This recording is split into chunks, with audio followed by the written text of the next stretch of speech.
కులాల సంఖ్య చాలా తక్కువగా ఉంది అనే వరవడిని ఈరోజు రాజమండ్రి నియోజకవర్గంలో పక్కకి పెట్టి ఇంతమంది సమావేశానికి ఇచ్చేసినటువంటి మీ అందరికీ కూడా ప్రత్యేకమైనటువంటి ధన్యవాదాలు. ఎందుచేతనంటే ఇక్కడ గత 10 సంవత్సరాలుగా మనల్ని పరిపాలించి మన పార్టీలో ఉండి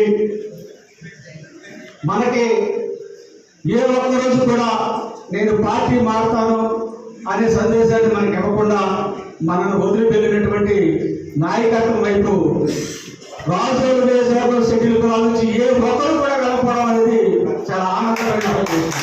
ఎందుకంటే ఒక్కడిగానే మనం ఈ నియోజకవర్గం నుంచి తాళపోగవలసినటువంటి అవసరం ఉంది.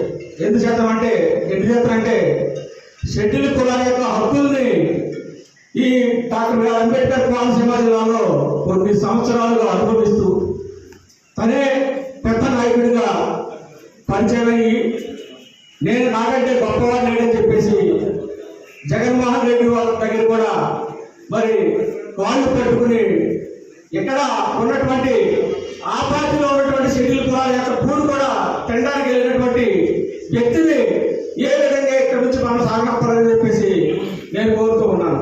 ఎందుచేతంటే అతను ఈ ఏరియాలో ఏ షెడ్యూల్ కులాల నాయకులను కూడా ఎదగనివ్వలేదు. ఉదాహరణకు బతుబాబు గారు, తర్వాత గేదెల వారసు గారు, మరి ఎవరు కూడా వీటికి రావాల్సింది రాలేదు. ఉదాహరణ చెప్తున్నాను, నేను నాకు రాష్ట్ర స్థాయి పదవి అవకాశాలు వచ్చినప్పుడు పర్సనల్గా పార్టీ ఆఫీస్కి వెళ్ళి ఈ పేరు ఎవరు సూచించారంటే గైడ్ హరీష్ మోదీ గారు సూచించారు కాబట్టి ఆయనకి పంపిస్తున్నాం అంటే మన ఏళ్ళటువంటి పెద్ద మనిషి ఈ పేరు పక్కన పెట్టండి, నా నియోజకవర్గంలో గైడ్ హరీష్ మోదీ గారు ఎవరు ఏళ్ళు పెట్టడానికి అని నా పదవి రావడం జరిగింది.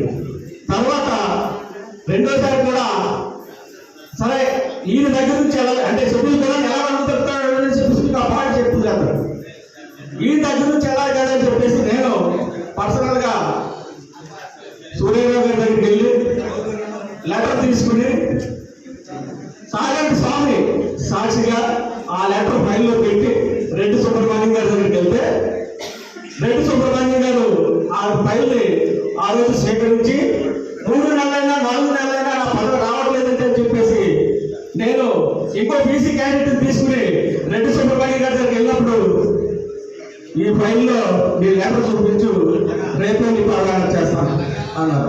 అంటే ఆ లెటర్ అవైపు ఉందో తెలియదు. నా గోడ వచ్చినటువంటి సాగర్ స్వామి కూడా తెలియదు. ఎక్కడ ఉన్నాడు సాగర్ స్వామి సాక్షి. అంత దుర్మార్గమైనటువంటి నాయకత్వంలో మనం 10 సంవత్సరాలు మగ్గిపోయాం. ఈరోజు మంచి అవకాశం జనసేన కేటాయించడం.